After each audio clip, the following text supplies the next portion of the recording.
सभी व्यूअर्स का हमारे यूट्यूब चैनल लर्न डीप में स्वागत है। आज हम लोग इंडियन ज्योग्राफी के नए अध्याय जिसमें जानेंगे भारत के जलप्रपात से रिलेटेड जो प्रश्न है उन कॉन्सेप्ट पे चर्चा करेंगे। तो आइए इससे रिलेटेड हम लोग पहला प्रश्न देखते हैं। कह रहा भारत का सबसे ऊंचा जलप्रपात कौन सा है? ऑप्शन में है सिमसा जलप्रपात, होगेनककल जलप्रपात, कोर्टासलम जलप्रपात और जोग जलप्रपात। तो देखिए इन सभी में सबसे ऊंचा बात की जाए तो वो जोग जलप्रपात है। अगर बात की जाए ऑप्शन नंबर बी होगेनककल जलप्रपात, यह मुख्यतः आपको तमिलनाडु और कर्नाटक के राज्य सीमा पर कावेरी नदी पर यह जलप्रपात मिलेगा। ज़्यादा नहीं, 70 से 75 के बीच में मीटर में ऊंचाई है इतना। और फिर कोर्टासलम जलप्रपात आप ये देखेंगे तो ये आपको कहाँ मिल जाएगा? इसे औषधीय गुण वाला जलप्रपात कहा जाता है क्योंकि यह जड़ी बूटियों वाला जंगलों से होकर बहती है, खासकर तमिलनाडु के कन्याकुमारी में। तो ये दोनों। और जोग जलप्रपात बात की जाए जिसे हम लोग गरसोप्पा जलप्रपात और आधुनिक नाम महात्मा गांधी जलप्रपात है, यह सबसे ऊंचा जलप्रपात के रूप में जाना जाता है। यह अवस्थिति कहाँ है, इसकी स्थिति कहाँ है, किस नदी पर है?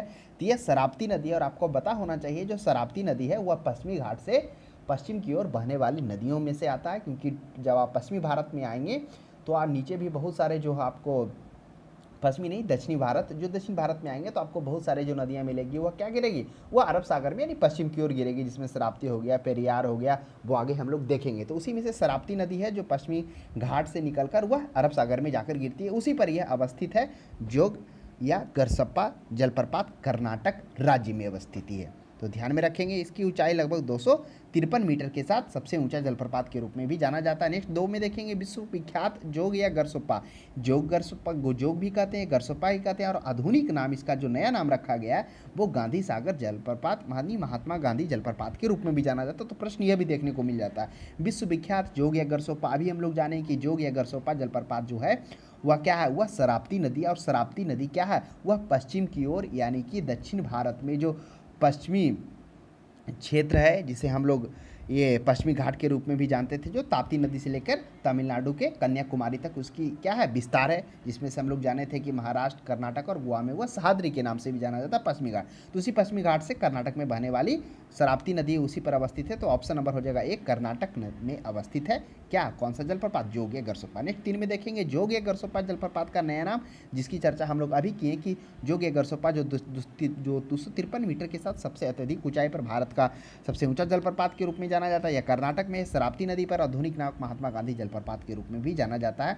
क्योंकि अगर आपको मैप याद रहेगा तो थोड़ा सा आपको ये भी याद करने में ज़्यादा कठिनाई होगा, क्योंकि हम लोग जब नदी पढ़े थे तो उसमें भी देखे थे किस प्रकार से नदियों का आवागमन है। बस वो नदी ध्यान में रहेगा तो उसके साथ साथ में आपको जलप्रपात भी चलना, क्योंकि जब नदी गुजरेगी तो कहीं से वह महाखड्ड का निर्माण करेगी, और वही महाखड्ड क्या होगी? जब वो चट्टानों पर से गिरेगी तो कुछ ऊंचा कुछ कम ऊंचा, इस तरह से वो जलप्रपात का निर्माण करते हुए चलेगी। देखिए जलप्रपात मुख्यतः होता क्या है, थोड़ा सा चर्चा कर लेते हैं कि जलप्रपात क्या होता है। जब नदी के मार्ग में स्थानीय उत्थान आ जाता है, जैसे मान लेते हैं नदी बह रही है, अब यहाँ पर उत्थान आ गया, क्या आ गया? पत्थर आ गया, फिर यहाँ से इस तरह से जब चट्टान आ गया तो क्या होगा? उस चट्टान को अचानक जब नीचे गिरेगा तो वह ढाल तरह का यानी अचानक ढाल परिवर्तन हो जाएगा, और इसके कारण जो ऊंचे स्थान से जल ढाल के सहारे नीचे भागों में गिरने लगते हैं, ऐसी स्थिति को जलप्रपात कहते हैं। तो ये होता है। तो जोग जलप्रपात किस नदी पर है? तो वह शरावती नदी पर है। शरावती नदी की स्थिति क्या है? वह पश्चिमी घाट से होकर अरब सागर में पश्चिम की ओर बहने वाली नदियों में से एक नदी है दक्षिण भारत की। 5 में से देखिएगा क्या है? सिर्फ शरावती नदी नहीं, 5 से 6 नदियां हैं जो आपको देखने को मिलेगा, जिसमें पेरियार भी एक आ जाएगा, है ना। आगे हम लोग देखेंगे। 5वां में देखिए धुआंधार जलप्रपात किस नदी पर स्थित है? काफी अच्छा प्रश्न है ये धुआंधार जलप्रपात। याद करिए जब नर्मदा नदी क्या होती है? अमरकंटक से निकलकर वह मध्य प्रदेश से होते हुए गुजरती, तो मध्य प्रदेश में एक जगह है, कौन सा जगह है? जबलपुर। वही जबलपुर जिले में क्या होती है? नर्मदा नदी एक महाखड्ड का चट्टानों से नीचे गिरती है, और 50 फुट ऊपर से गिरने के कारण पानी उड़ते हुए दिखाई देता है, जिसके कारण उसे धुआंधार जलप्रपात के रूप में जाना जाता है। तो वह नर्मदा नदी पर होगा, मध्य प्रदेश में। नेक्स्ट देखिए कपिलधारा जलप्रपात। अब कपिलधारा जलप्रपात का निर्माण भी वह नर्मदा नदी ही करेगा।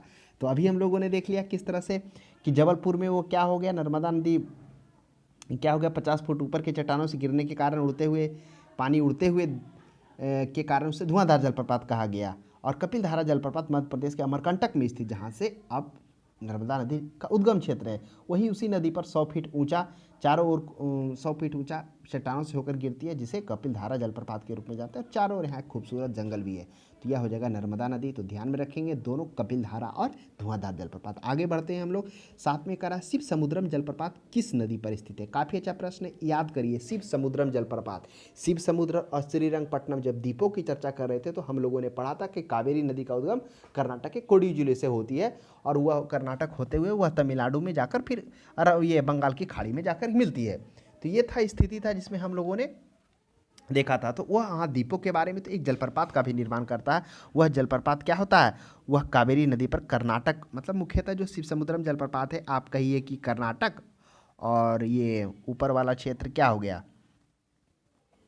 आंध्र प्रदेश, यानी ये दोनों जो सीमा है ना, कर्नाटक और ये शिव समुद्रम तमिलनाडु हो गए, ये दोनों के सीमा पर ये क्या करता है, शिव समुद्रम जलप्रपात का निर्माण होता है। तो ध्यान में रखिएगा कावेरी नदी पर जो है वह किस नदी का जलप्रपात है? तो वह हो जाएगा ऑप्शन में है कृष्णा, गोदावरी और कावेरी। तो वह हो जाएगा कावेरी नदी पर, क्योंकि कावेरी नदी में हम लोग पढ़े थे तो द्वीपों के बारे में भी अध्ययन किए थे। तो शिव समुद्रम जलप्रपात कावेरी हो जाएगा। और अगर मान लेते हैं कभी कभी ऑप्शन में दिया हुआ नहीं रहे तमिलनाडु कर्नाटक, तो आप कर्नाटक भी मारेंगे तो सही होगा, क्योंकि वही सीमा पर अवस्थित है। नेक्स्ट देखिएगा गोकक जलप्रपात किस नदी पर स्थित है? पहले हम लोग जानेंगे कि गोकक जलप्रपात कहाँ है, इसकी स्थिति क्या है।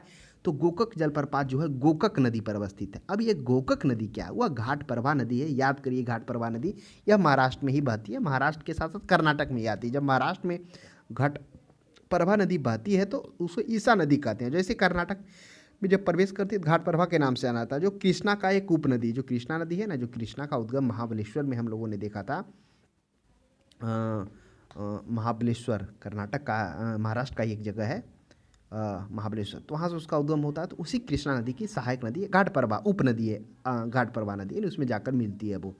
तो वहीं पर है उसी गोकक नदी, उसी से एक अलग नदी है साथ में है जो उसमें जाकर मिल जाती है। तो वह गोकक नदी है जहाँ पर गोकक जलप्रपात अवस्थित है। तो यह, और राज्य कौन सा हो जाएगा? वह हो जाएगा कर्नाटक हो जाएगा। तो ध्यान में रखिएगा यहाँ पे नदी पूछा है, अगर राज्य के पूछते बारे में पूछता तो वह कर्नाटक हो जाता है। नेक्स्ट देखेंगे हुंड्रू जलप्रपात, काफ़ी अच्छा प्रश्न है। हुंड्रू जलप्रपात यह क्या है? रांची यानी कि झारखंड आप जाएंगे तो झारखंड में यह हुंड्रू जलप्रपात देखने को मिलेगा। अब प्रश्न उठता है कि झारखंड में कौन सा नदी है? तो वह स्वर्ण रेखा नदी के किनारे यह हुंड्रू जलप्रपात स्थित है और यह रांची से करीब 42 किलोमीटर दूर स्वर्ण रेखा नदी के किनारे में स्थित है। वर्षा ऋतु में खासकर यहाँ पर जो पर्यटक आते हैं वो देखने के लिए काफ़ी यहाँ भीड़ लग जाता है, क्योंकि इसे हुंड्रू को क्या कहा जाता है? तो रांची का तो सबसे ऊंचा जलप्रपात के रूप में जाना ही जाना जाता है और सबसे लोकप्रिय जलप्रपात भी यह एशिया के रूप में जाना जाता है। कौन? हुंड्रू जलप्रपात। तो ध्यान में रखेंगे यही स्वर्ण रेखा नदी, याद करिए, जिस स्वर्ण रेखा नदी के किनारे सबसे पहला जमशेदजी टाटा के द्वारा 1907 ईस्वी में क्या किया गया था? इस्पात कारखाना स्टार्ट किया गया था। उसकी भी कहानी दिलचस्प है, हिस्ट्री में भी हम लोगों ने चर्चा की किस तरह से जमशेदजी टाटा और एक ब्रिटिश इंजीनियर के द्वारा क्या किया था, इस फैक्ट्री को लगाने के लिए खोजबीन चलता है। काफ़ी दिनों के घूमने फिरने के बाद फिर क्या कहता है, इस नदी के किनारे उसे निर्माण करने के लिए उस तरह कच्चा सामग्री प्राप्त होता है। नेक्स्ट 10 में देखिएगा भारत में किस जलप्रपात को लोकप्रिय रूप से न्यागरा जलप्रपात के तौर पे जाना जाता है? पहले हम लोग समझेंगे न्यागरा जलप्रपात। यह संबोधन जो कर रहा है कि न्यागरा जलप्रपात के रूप में किसे जाना जाता है, तो याद करिए न्यागरा जलप्रपात कहाँ है। तो हम लोगों ने जब विश्व के जलप्रपात वर्ल्ड ज्योग्राफी पढ़ा था तो उसमें जाना था कि न्यागरा जलप्रपात क्या है, हुआ अमेरिका के न्यूयॉर्क और कनाडा के जो ओंटारियो प्रांत है, यानी कि न्यूयॉर्क और कनाडा के अंतर्राष्ट्रीय सीमा पर यह जलप्रपात अवस्थित है। और नदी कौन सा था? वह लॉरेंस नदी था। अब याद करिए, माइंड में होगा ये लॉरेंस नदी क्या, याद करिए हम लोगों ने पढ़ा था कि संयुक्त राज्य अमेरिका में जो 5 नदियाँ जिसमें सुपीरियर झील, मिशिगन झील और ये ह्यूरोन झील, ओंटारियो झील और ईरी झील, इन सभी के बारे में भी पढ़ा था। तो उसमें हम लोगों ने देखा था वही लॉरेंस झील की स्थिति भी वहीं थी। तो उसी झील पर यह न्यागरा जलप्रपात अवस्थित है। और उस न्यागरा जलप्रपात के तौर पर भारत में किस जलप्रपात को संबोधन किया जाता है? वह चित्रकूट जलप्रपात। अब ये चित्रकूट जलप्रपात कहाँ है? यह जलप्रपात छत्तीसगढ़ में अवस्थित है, जो बस्तर जिला है वहीं पे जगदलपुर में इंद्रावती एक नदी है, वहीं पर इसकी स्थिति है चित्रकूट जलप्रपात। तो ध्यान में रखेंगे। नेक्स्ट सूची 1 का सूची 2 से हम लोग मिलान करेंगे। अब देखिए सूची 1 में क्या है? जलप्रपात है। सूची 2 में नदी है। अब कह रहा है जोग जलप्रपात। तो जोग की चर्चा हम लोग अभी की कि जोग जलप्रपात हुआ शरावती नदी के किनारे अवस्थित है। वह कहाँ है शरावती नदी? तो हम लोगों ने देखा था वह कर्नाटक में जो क्या हो रही थी, यह बह रही थी। तो यह भी ध्यान में रखेंगे। उसके बाद क्या था? शिव समुद्रम जलप्रपात क्या था? तो शिव समुद्रम जलप्रपात हम लोगों ने देखा था वह कावेरी नदी पर, यह भी कर्नाटक और खासकर तमिलनाडु की सीमा पर वह अवस्थित था, कावेरी नदी पर। कावेरी नदी जब हम लोगों ने पढ़ा था वह उद्गम से जब चलती है तो ये दो द्वीपों का भी निर्माण करती है, शिव समुद्रम और श्रीरंगपट्टनम। तो उसी तरह एक जलप्रपात भी बन पर आती है। जलप्रपात क्या होता है, जब वो अपने मार्गों से नदियाँ चल रही होती है तो अचानक चट्टानों के कारण, फिर ढलानों के कारण, चट्टानों के या अवरुद्ध आ जाने के कारण, या चट्टान हो गया, अब चट्टान हो गया, या फिर और भी जो रुकावट हो गया उसके कारण जो ढलान ऊपर से नीचे की ओर जो ढलान करती है वही जलप्रपात के रूप में जाना जाता है। धुआंधार जलप्रपात क्या था, याद करिए, धुआंधार नर्मदा नदी था। जब वह क्या कर रही थी, जबलपुर के पास पहुंच रही थी तो वहां पर लगभग 50 फीट ऊपर से चट्टानों से होकर वह नीचे की ओर ढलान कर रही थी। तो वह जब गिर रही थी तो वह वहाँ का जो पानी था उस चट्टान से नीचे की ओर वह उड़ता हुआ दिखाई दे, जिसके कारण धुआंधार जलप्रपात के रूप में। गोकक जलप्रपात अभी चर्चा की है कि गोकक जलप्रपात गोकक नदी है, और यह गोकक नदी घाटप्रभा नदी के समीप में ही समीप की ही नदी है। और घाटप्रभा नदी क्या है, यह जो कृष्णा नदी है उसका एक उपनदी है। तो ये ध्यान में रखेंगे। तो इस तरह से चारों हम लोगों ने देख लिया मिलान। अब 11 के बाद 12 में आते, एशिया का सबसे बड़ा जलप्रपात हुंडरू जलप्रपात कहाँ। अभी चर्चा की है कि हुंडरू जलप्रपात यह क्या है, रांची से 42 किलोमीटर दूर आप जाएंगे तो मतलब उससे 42 किलोमीटर स्वर्णरेखा नदी के किनारे है यह अवस्थित थी। तो ऑप्शन में रांची भी है, हजारीबाग जब तो सबसे नज़दीक हो जाएगा वह रांची से 42 किलोमीटर दूर पर। जो हम लोगों ने देखा वर्षा ऋतु में पर्यटकों को देखने की काफ़ी भीड़ रहती है। यह लगभग 74 मीटर मतलब ऊंचाई पर है, तो ये ध्यान में रखेंगे। और स्वर्णरेखा नदी के बारे में तो चर्चा हम लोग कर ही लिए कि 13 में देखिए महात्मा गांधी जल विद्युत प्लांट कहाँ स्थित है। अब महात्मा गांधी जल विद्युत प्लांट तो याद करिए कि जोग या गरसोप्पा जलप्रपात को हम लोग का जो आधुनिक नाम दिया गया था महात्मा गांधी जलप्रपात। यह जोग जलप्रपात शरावती नदी के किनारे, यह शरावती नदी कहाँ, पश्चिमी घाट से पश्चिम की ओर बहने वाली नदियाँ हैं जो कर्नाटक में अवस्थित है। तो इस तरह से हम लोगों ने जोग के बारे में। आगे हम लोग अब देखते हैं 14 में गोकक प्रपात किस जिले में। अभी हम लोग चर्चा किए कि गोकक जलप्रपात यह गोकक नदी पर अवस्थित था। अगर गोकक की जगह पर घाट प्रवाह होता तो वह भी होता, क्योंकि वह इसी के समीप में वह नदी है। अब करा कि वह कहाँ स्थित है, बेलगांव में, धारवाड़ में, रायचूर में, ये सभी जो है कर्नाटक का ही है। तो वह बेलगांव हो जाएगा, वही बेलगांव याद करिए जहाँ पर महात्मा गांधी का जो एकमात्र 1924 ईस्वी में बेलगांव अधिवेशन में भाग लिए थे, तो वहीं पर गोकक जलप्रपात अवस्थित है। नेक्स्ट देखिएगा राजा रानी रोलर और रॉकेट से संबंधित है। ये जो है अन्य अन्य नामों से जाना जाता है। यही जोग या गरसोप्पा जलप्रपात जब वो गिरने लगता है, गिरने से पहले वो राजा, फिर जब वो एंट्री कर जाता है तो रानी, गिरने लगता है तो रॉकेट, इस तरह से उस उन नामों से भी संबोधन किया जाता है। जोग या गरसोप्पा जलप्रपात जिसे हम लोग महात्मा गांधी जल विद्युत जलप्रपात के रूप में भी जाना जाते हैं, जो कर्नाटक में शरावती नदी के किनारे अवस्थित है। नेक्स्ट 16 में देखिए गोकक ककोलत जलप्रपात बिहार के किस जिले में स्थित है।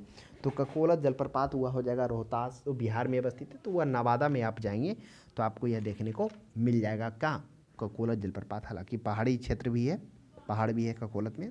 काफ़ी अगर ये इस गर्मियों के दिनों में लोग यहाँ पे जाते हैं पर्यटक स्थल के रूप में, काफ़ी पानी ठंडा होता है, राहत का महसूस होता है। 1917 में देखिए सहस्त्रधारा जलप्रपात स्थित है। अब सहस्त्रधारा जलप्रपात कहाँ है, देहरादून में, मसूरी में, पंतनगर में, श्रीनगर में। तो कहाँ अवस्थित है सहस्त्रधारा जलप्रपात, तो सहस्त्रधारा जलप्रपात याद करिए। देखिए इस प्रश्न का जवाब आप हमें कमेंट बॉक्स में दीजिए क्या होना चाहिए। मेरे अनुसार तो ये देहरादून के पास में 16 किलोमीटर दूर पर सहस्त्रधारा जलप्रपात है। आगे हम लोग बढ़ते हैं 18 में, आप भी हमें सजेस्ट करें क्या होना चाहिए। नीलगिरी के पर्वतीय क्षेत्र में कौन सा जलप्रपात स्थित है। तो नीलगिरी के पर्वतीय क्षेत्र में ऑप्शन में जोग, एन्ना, धुआंधार और पाइकर जलप्रपात। तो देखिए जोग के बारे में हम लोग चर्चा कर ही लिए, जोग शरावती नदी के किनारे है कर्नाटक में। धुआंधार की भी चर्चा हम लोग कर ही लिए, नर्मदा नदी के पास किस तरह जबलपुर में वह चट्टानों से ऊंचाई से जब गिरती है 50 फुट से, तो उसकी जो पानी है, जो जल है, वह उड़ता हुआ दिखाई देता है, तो उसके कारण धुआं सा प्रतीत होता है। इसके कारण धुआंधार जलप्रपात उसे कहा गया। अब बच गया पाइकार और एन्ना। तो यही पाइकार जलप्रपात है जो नीलगिरी के पर्वतीय क्षेत्र में स्थित है। यह तमिलनाडु के नीलगिरी पहाड़ियों में स्थित है।